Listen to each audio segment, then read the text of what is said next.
second YouTube video. Today I'm going to share with you my first impressions of a mainstream bestseller called The Book of Lost Names by Christine Harmel. This came out around May of 2020. Now, this book I would categorize as a romance novel, although technically it's a historical fiction. The novel is set in France during World War II.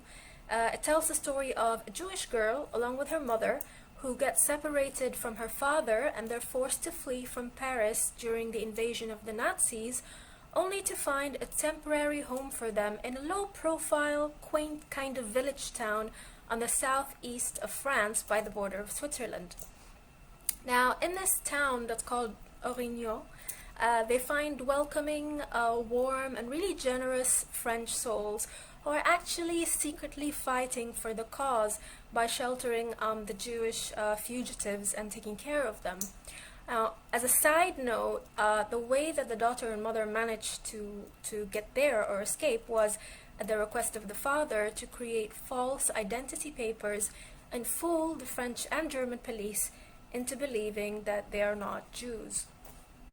Now, Eva, the protagonist of the story, finds more than just a place of refuge in Origno.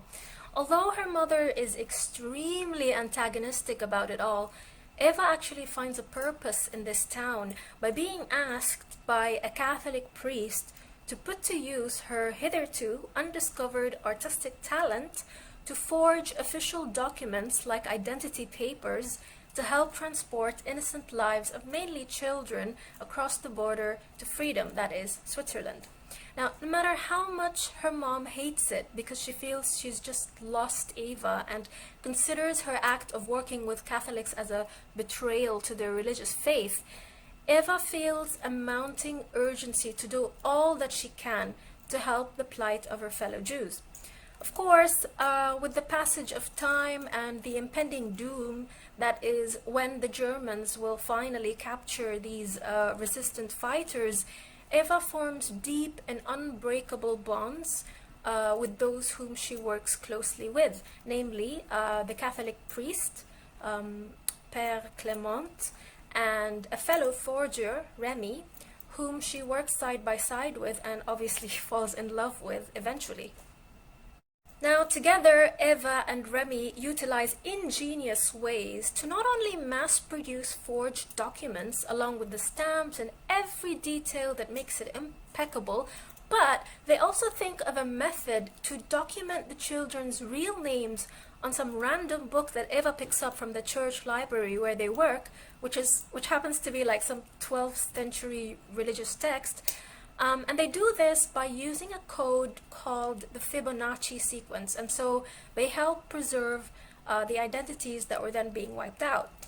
So basically, Eva and Remy would draw stars or dots over words picked out using the Fibonacci sequence to spell out the real names of the children they created fake identities for.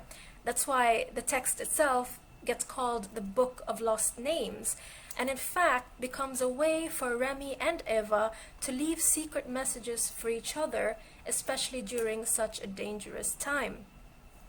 Now, the story has its unexpected twist, which can probably throw your average reader off, but I think the intuitive reader would most likely be able to guess what happens before it's revealed. The best part for me, though, is it has to be, as superficial as this may sound, it has to be that I felt that we definitely got the ending that we deserved, and that for me is just like the cherry on top of the cake. Now, one thing I did find compelling writing style-wise was how the author, Christine, starts the book in the present tense, told in the first person from the main character's point of view, and then she goes on to tell the story in the third person, going back in time. But I don't think she overuses this technique at all to the point that it would actually disturb the flow of the story. In fact, I think it was just the right frequency to make the reader want to keep the page turning. Now, if I were to cast actors for the main characters, I'd probably choose Audrey Tautou to play the role of Eva, Lucas Bravo to play the role of Remy, and Liam Neeson to play the benevolent and selfless priest.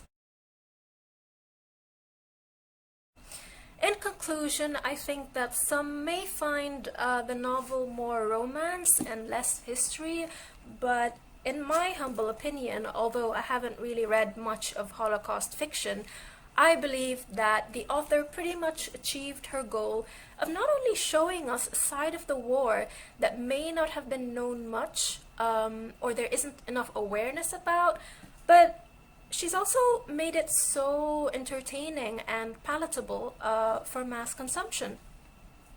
I honestly think the author deserves major props for the research that she's done to bring this tale to us. So I'd probably rate the book a 4 out of 5 stars. Alright guys, that's it from me. If you haven't already, be sure to like and subscribe. Till next time, happy reading!